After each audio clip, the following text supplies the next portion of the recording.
Okay, we continue to follow the big news out of Washington. President Joe Biden will not run for re-election. He suspended his campaign yesterday. The president says he'll be addressing the nation later this week. Biden releasing a letter on X saying it is, quote, in the best interest of the party and the country.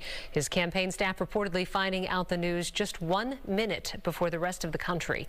And within the half hour, announcing his support for Vice President Kamala Harris as the Democratic nominee. Now, the big question going forward is what comes next for Democrats. Several prominent Democrats on the same page now as Biden, also endorsing Vice President Harris. Fox's Caroline Elliott joining us live from the battleground state of Georgia tonight. So, Caroline, the race for delegates is happening just 4 weeks before the Democratic convention. So how does this look on paper right now?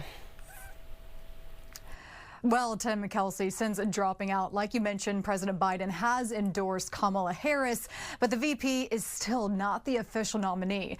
To get there, Kamala Harris will have to get enough delegates around the country, and so far, she seems to have support from the Democratic Party. Last night, the Association of State Democratic Committees in a statement said, quote, an overwhelming majority of their state chairs voted to back Kamala Harris as the party's new nominee. That majority includes support from battleground states like Georgia and Pennsylvania. In a post on X, Georgia's Democratic Party chair said, quote, we firmly stand behind Vice President Harris. And Pennsylvania's Democratic Party chair said he fully expects the VP to be our next president. Vice President Kamala Harris, who I believe will be an excellent president of the United States, who I'm going to encourage Pennsylvania delegates to support. I've talked to state chairs from across America, and I've seen nothing but overwhelming support for the vice president, and I fully expect that in a very resounding way, she will be our nominee. Here's what the Democratic Party nomination process looks like. So since President Biden willingly stepped down, any candidate can run, but the president has endorsed Vice President Kamala Harris. The candidate needs 300 signatures from delegates to be nominated, and then delegates will vote. As far as Trump's campaign goes, Jason Miller, who serves as senior advisor for Donald Trump, says Kamala Harris won't change anything for Democrats.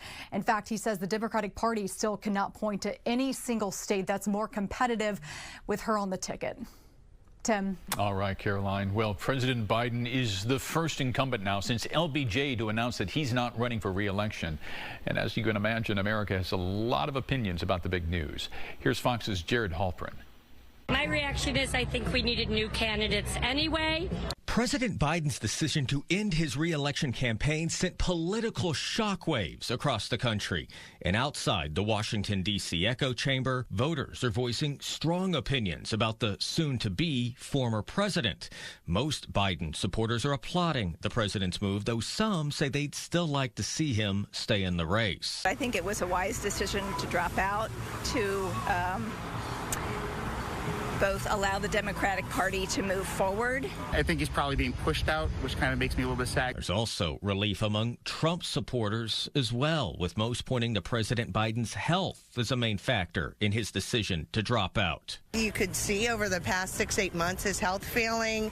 It does look like signs of Parkinson's. That sentiment even shared by some Biden voters. I'm personally a little bit relieved that he did end up stepping down, because I was personally very worried by his debate performance. But of course, there are also plenty of folks who aren't happy with either of their choices this year. They're looking forward to seeing some new names on the ballot. We shouldn't have two guys that are just on either side of 80 years old running. You don't have any younger people in either party. The president is still recovering from COVID in his Delaware home. He's expected to welcome Israeli Prime Minister Benjamin Netanyahu to Washington later this week. At the White House, Jared Halpern, Fox 9.